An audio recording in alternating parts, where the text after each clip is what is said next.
देवा तुझी गणेशु सकलार्थ गती प्रकाशु मने मूर्तिदासो दार जोजी काशी की कला जाती मथुरा में मस्जिद होती। अगर छत्रपति शिवाजी महाराज ना होते तो सबकी सुन्नत होती।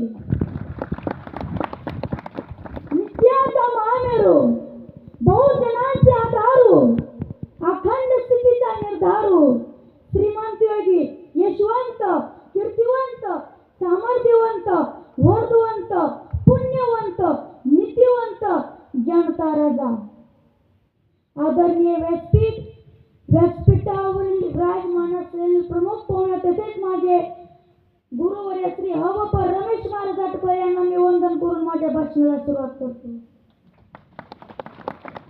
जिथे शिवभक्त उभे राहतात तिथे बंद पडते भयांची मते अरे मरणाला कोणाची भीती असे आदर्श आमचे शिव छत्रपती। सर्वप्रथम रायतेच्या रागात छत्रपती शिवाजी महाराजांना माझा त्रिवार मानाचा मुद्रा। सह्याद्रीच्या खुशुदुरी रात चमकला भगवान त्याचे ननता शिवनरूर प्रकटला हातात तलवार घेऊन शत्रूर गरजला। आता महाराष्ट्राचा एक छत्रपती होऊन गेला तो सोन्याचा दिवस उजळला फाल्गुन वैद्य कृती 1551 म्हणजे 19 फेब्रुवारी 1630 रोजी शिवनेरी किल्ल्यावर नगार खाण्यात सनईचा घोडा वाजत होता। आता मंगल खिरीज जवळचे म्हणजे पोटी पुत्र रत्न जन्मले किल्ल्यावर आनंद झाला बाचे बारस झाले शिवनेरी किल्ल्यावर जन्म झाला म्हणून शिवाजी देवीच्या नावाने बाळाचे नाव शिवाजी ठेवण्यात आले। शिवरायांच्या मातोश्री जिजाबाई साहेबांनी शिवरायांना उत्तम शिक्षण दिले। त्यांना श्री रामाच्या श्री कृष्णाच्या यांसारख्या थोर संतांच्या गोष्टी सांगितल्या आणि त्या थोर पुरुषांच्या गोष्टी शिवरायांना खूप आवडत। शिवरायांचे वडील शहाजीराजांनी वयाच्या 12 वर्षी विविध विद्या व कलांचा परिचय करून दिला।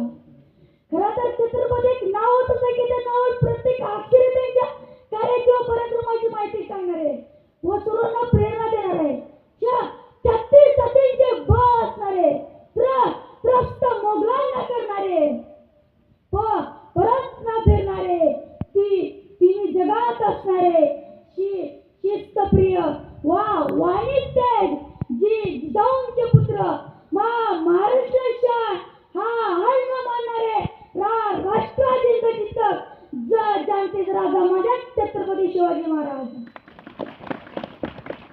खरं तर शिवछत्रपती म्हणजे एक व्यक्ती नसून एक विचार आहे। व्यक्ती नाही शोधत परंतु विचार कधीच नष्ट होत नाही। एक होते शिवाजी भीती नव्हती जगाची चिंता नव्हती परिणामाची कारण साथ होती मर्दमावळ्यांची आणि शिकवण होती जाऊंची। त्यांची जात होती मर्दमराठी त्याने त्याच्यात लाटांची भोगाच्या द्यायची आणि मॉल रमेरवली हिंदवी स्वराज्याची। आणि म्हणूनच म्हणता जय जिजाऊ जय शिवराय। शिवरायाने आपले शिवराय कल्पकथा संकटात कौशल्य राजतरंपला आर्थिक गुणाने केले आहे अनेक शक्य स्वातंत्र्यात पुढेला भूमीला स्वतंत्र मिळवून दिला। आज 350 वर्ष होणे वाचण्याचे कार्य त्यांची पराक्रम त्यांची प्रेरणा तशीच आहे। इतिहास विसरणारे माणसे इतिहास घडवू शकत नाही इतिहास घडवणारे माणसे इतिहास विसरू शकत नाही। घेऊन मुठभर मावळे आणि निधीसाठी सोडून सारे शिव लढाला त्या मातीसाठी विसरणार नाही महाराष्ट्र तुझ्या कार्याची मोठी विसरणार नाही महाराष्ट्र तुझ्या कार्याची मोठी। शेवटी जाताना शिवरायांच्या बालपणीचे प्रसंग सांगतो आणि माझे 2 शब्द इथेच संपवतो। खेळ शिवापूर जवळच्या रांगेचे पाटलाने बदामली केले म्हणजे ते का परस्त्रीची छेड काढली। बाबाजी भीम भिकाजी गोदर पाटील हे त्याचे नाव हा सर्व प्रसंग शिवरायांना समजला।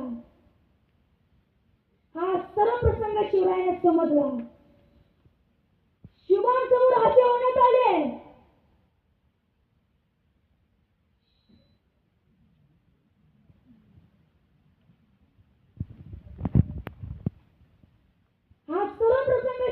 समजला।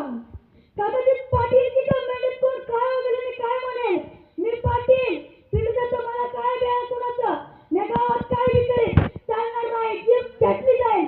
स्वराज्याचे माते जर असले हलकट आपलेच अधिकारी करत असतील तर स्वराज्य निर्माण झाल्या तर मग काय काय करतील। स्त्री मराठीच्या देवाची देवता आहे, ती आई आहे. मग तिचा अपमान मग रामायण वाचायचे कशाला, रामराज्य हवे कशाला? एका स्त्रीच्या प्रतिक्रियेकरिता संपूर्ण सोन्याची लंका भस्म झाली. राक्षस कुलाचा सार झाला. 14 चौघड्यांची दौलत वरच झाली.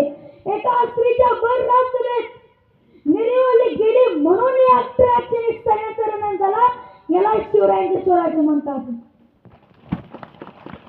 स्त्रियांची प्रतिष्ठा त्या सणारूढ करण्यासाठी शिवबाचा कर्तव्याच्या रथावर चालला आहे.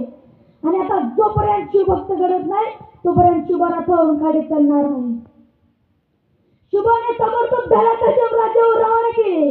हजमाराने हुकूम केला की पाटलाला गिरफ्तार करून जेल बंद करावा. पाटील गिरफ्तार झाला. पाटीलकीच्या विषांचा पेला धक्क्यात उतरला. पाटला शिवबांसमोर रवाना करण्यात आले. शिवबाने गुन्ह्याची रिजनर चौकशी केली. गुन्ह्याच्या विचाराने कडकडून हुकूम केला की पाटलाचा चौरंग करावा. कोपरापासून दोन्ही हात आणि गुडघ्यापासून दोन्ही पाय तोडून टाकण्याचा शिवाय पाटलाची पिढी जाते जप्त करण्यात आली.